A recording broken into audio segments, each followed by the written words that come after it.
Well, if you've been following the channel for a while, or maybe even before the channel started on Facebook, you would have noticed that in the past few days, we've gone through a bit of a rebranding.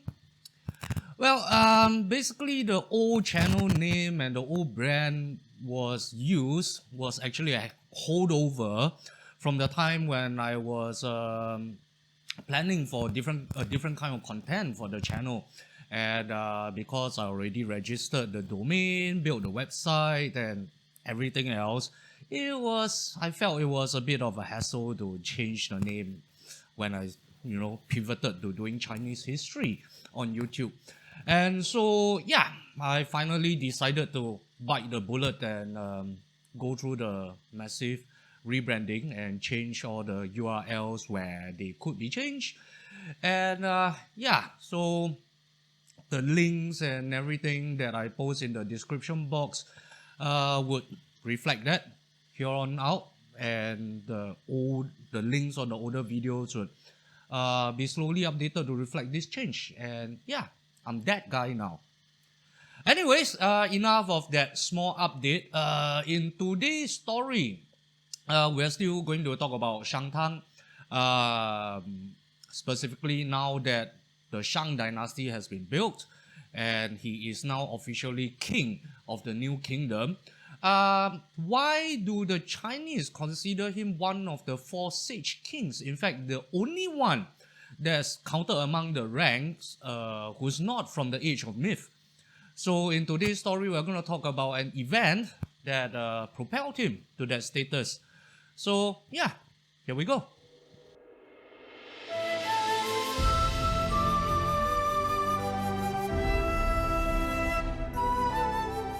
Hello and welcome to the show. My name is Apingo and I am that Chinese history guy. And in this show, we share the myths, legends, and histories of the Chinese people, from the first creators to the last imperial dynasty. More than 6,000 years of stories, one video at a time. So before we carry on, remember to give a thumb to the video and a sub to the channel. And if you would like to support the channel and this little project beyond the thumb and the sub, you can do so on our Patreon page. The links are available here and down in the description box below. All patrons get early access to the videos before everyone else on YouTube, and tier 2 and above patrons would get free copies of every ebook that I would be releasing in future. The first one should be coming by the first quarter of 2021. And of course, top tier patrons would get free copies of my physical books if and when they are published and released. And I guess, without much further ado, on to the story. Now, in the early days of the Shang Dynasty under Shang Tang's reign, a massive drought that lasted for 7 years broke out across the land, and crops failed, livestock numbers reduced drastically, and people died from thirst and dehydration. The land was basically a barren landscape of death and devastation as far as the eyes could see. Now, the great King Tang and his entire court were shaken to the core and deeply concerned by this natural catastrophe that broke out so soon after they came to power. And so Shang Tang decided that he would go, see the devastation for himself and to fully understand the extent of this destruction that had affected his people and his subjects. Now, when they reached the banks of the now almost dried up Ru River, he saw that the people were desperately praying to the heavens for rain that had not fallen in the land for years. Now, scores of topless men prostrated themselves on the ground with incense burners on their heads, praying and hoping against all hope that the scented smoke of the incense would carry their desperate pleas and prayers to the heavens. And, many of them, died in the process from dehydration where they prayed on the ground and not even feeling a tinge of mercy or moisture from the gods above that they were so desperately praying to. Now, seeing how much his people and his subjects were suffering, the great King Tang ordered an altar to be set up where he would personally beg the heavens for rain. And Tang would personally offer up sacrifices and prayed for heaven's mercy, while his court historians delivered a series of royal self-emulations to seek the god's clarification on what he had done wrong to, subject his people to this suffering. Now, did the king cause sufferings to his people?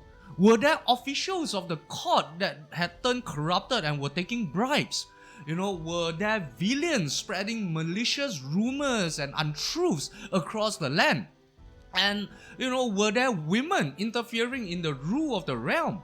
Or were the palaces too extravagant, and were the royal projects too excessive and too wasteful?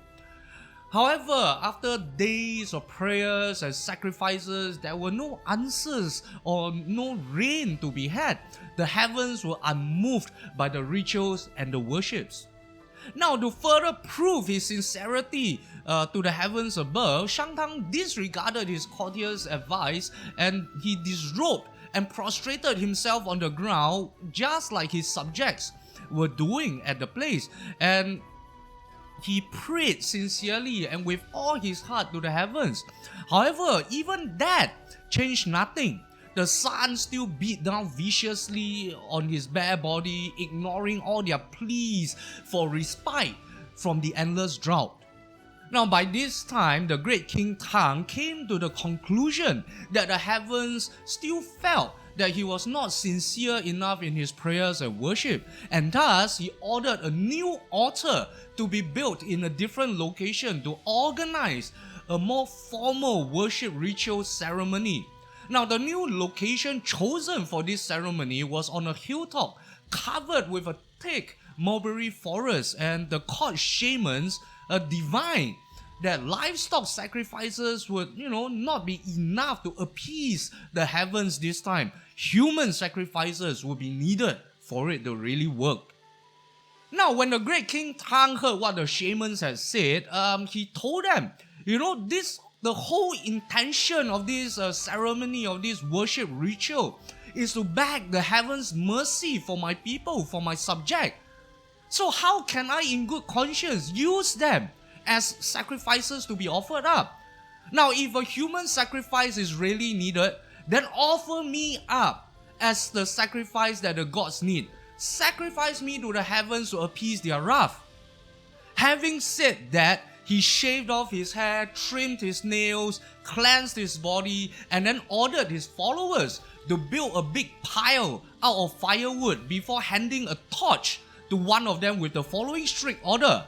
He told his follower, the torchbearer, if there is still no rain 3/4 past the hour of noon, that is proof that I have somehow angered the heavens. Light the pile without any hesitation. I would gladly offer up my life in exchange for the rain that will save the lives of my people and my subject. He then sat upon the pile and he prayed with all his heart to the heavens. Oh, great heavens above, please show mercy to the people. Spare them your wrath. If I have sinned, it is not for the people to pay the price. And if the people had sinned, it is my responsibility to pay for them. Please, O great heavens, do not punish the people and cause them sufferings for my own incompetence. Now, time passed quickly and soon approached the appointed hour. And just as the torchbearer was about to set the pile alight, a great wind rose on the hill and the sky turned dark. Thick black clouds rushed in from all corners of the sky as far as the eyes can see. Thunder roared and lightning struck. A great rain fell upon the land. The rivers and the streams filled up, the irrigation channels and the drains filled up, and water flowed across the land. Both rain and tears of joy flowed down the people's faces. And when the rain passed, the people of the land thanked their king with the most solemn and grand ceremony that they could afford. And this event was later known as Tangs Prayer at the Mulberry Forest, or 汤祷桑林. Now, this story spread far and wide, and the people exclaimed about Tang's benevolence and self-sacrificial spirit, which in turn elevated him to the status of the last of the 4 great sage kings of ancient China, alongside Yao, Shun, and Yu. Now, the thing is, Tang was the only king or ruler inducted into that Hall of Fame who was not actually from the age of myths. Now, many of you might feel that, what's the big deal? This fella just prayed to the heavens and he conducted a worship ritual and he just, made a proclamation that he was willing to sacrifice himself in place of the people. I mean, anyone could say that. It could be just another one of his propaganda ploy, which we know how much Shang Tang and the early Shang court were fond of and were good at. Now, to put the whole event in context and why it was a deed that was great enough to elevate his status to that of a sage king, we have to understand that Shang Dynasty worship rituals were the most important rituals and the most important events, in fact, in the realm. Worshipping the heavens and ancestral worship were actually even more important than, military matters and war and conflicts. Now, these worship rituals were usually bloody affairs with large quantities of livestock used as sacrifices to be offered up to the heavens or the ancestors.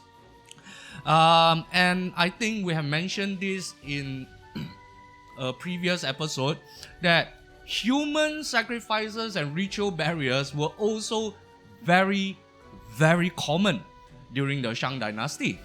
Now, talking about ritual barriers, oftentimes we would find, concubines, favorite servants, trusted lieutenants, and, slaves of a noble household being buried alive together with their deceased lords and masters, so as to be able to serve them in their afterlife.